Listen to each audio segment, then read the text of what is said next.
স্বচ্ছ ভোটার তালিকা প্রণয়ন 18 কোটি মানুষের আমানত, তাই নির্ভেজাল ভোটার তালিকা উপহার দেওয়ার জন্য নির্বাচন কমিশন কাজ করে যাচ্ছে বলে জানিয়েছেন নির্বাচন কমিশনার আনোয়ারুল ইসলাম সরকার।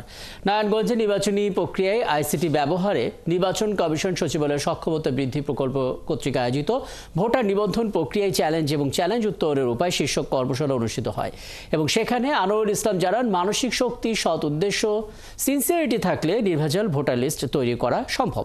ভুল এমনি এমনি হয় না, এর জন্য কেউ না কেউ দায়ী। এনআইডি নিয়ে বিগত দিনে অনেক বদনাম আছে। জাতিকে ভালো এবং নির্ভেজাল ভোটার তালিকা উপহার দেওয়ার জন্য নির্বাচন কমিশন কাজ করে যাচ্ছে বলেও জানান তিনি।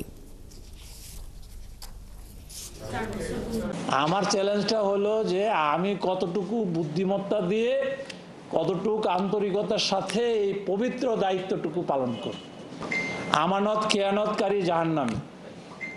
আজকে আমাদের উপর যে আমানত, 18 কোটি মানুষের দেয়া যে আমানত, সেই আমানত রক্ষকের অংশীদার কিন্তু আমি আপনারা সবাই।